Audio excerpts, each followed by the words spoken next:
Hey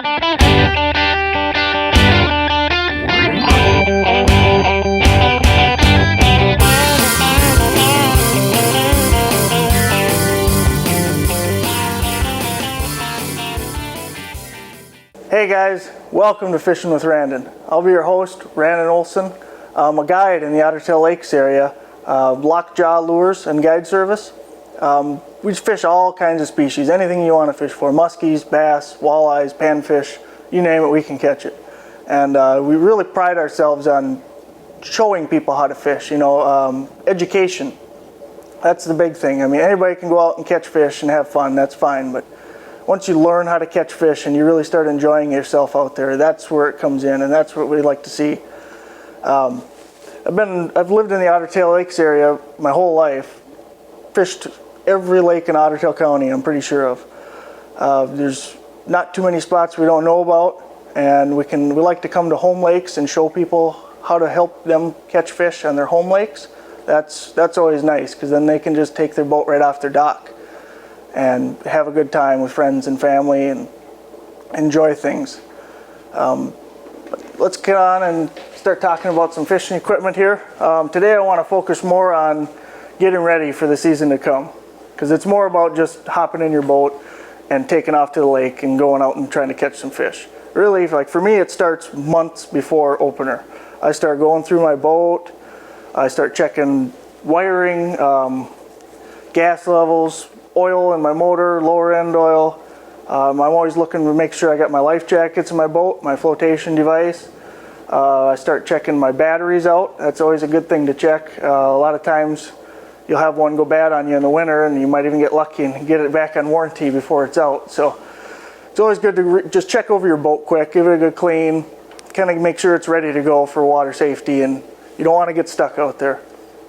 And then after that, this is where I usually start having a lot of fun, because I start digging through my tackle boxes, start checking my lures, checking all my hooks, cutting old pieces of line off my eyelets, because there's tons of them in everybody's tackle box. And I start just kind of getting things in order.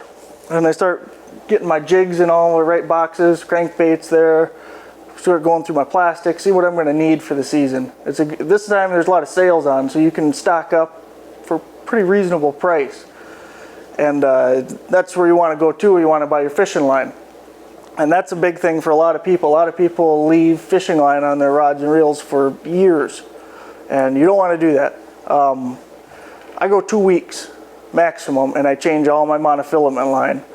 I maybe get a month out of my braided line, and of course I'm fishing 5-6 days a week, 6-7 hours a day, so I'm using it a lot more than the average person, but you still want to watch it. Sunlight is bad on your fishing line, and when you're out in the boat, you're getting beat with sun, it's just wrecking your line. So you want to keep changing your line throughout the course of the year, especially at the beginning of the year.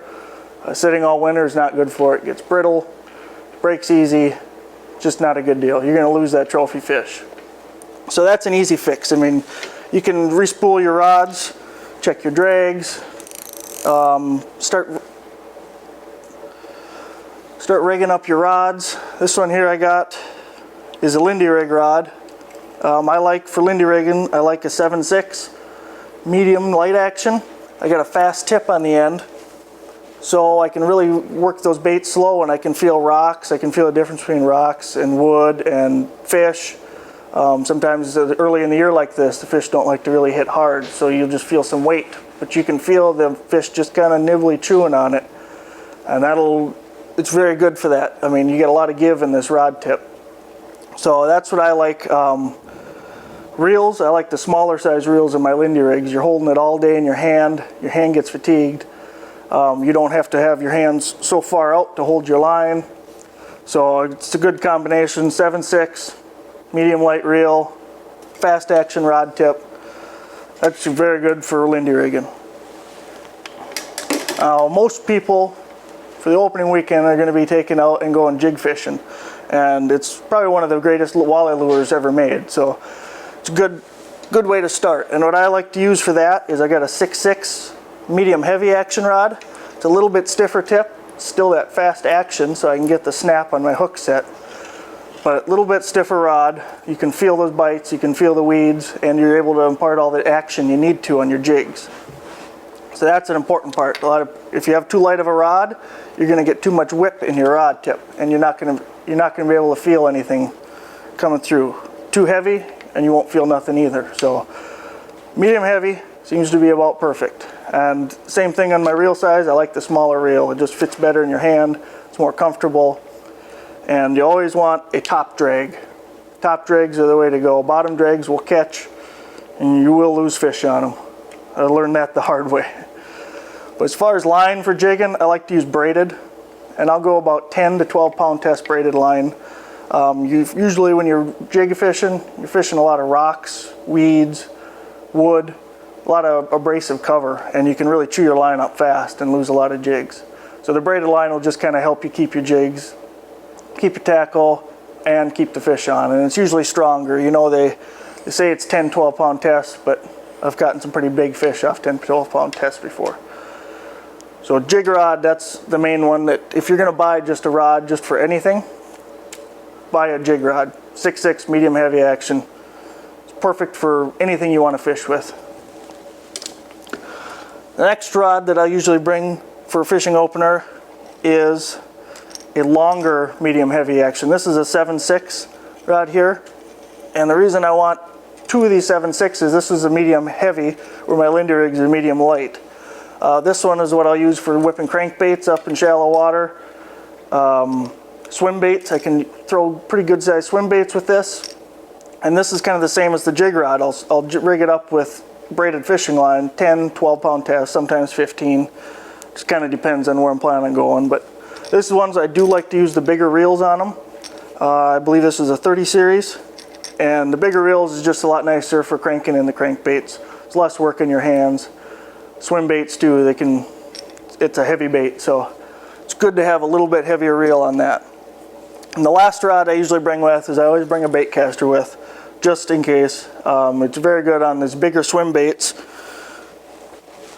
like this. This is a favorite on opening weekend for me. A lot of guys say it's too big, but it's a good bait. Try it. But the Baitcasters will handle it very well.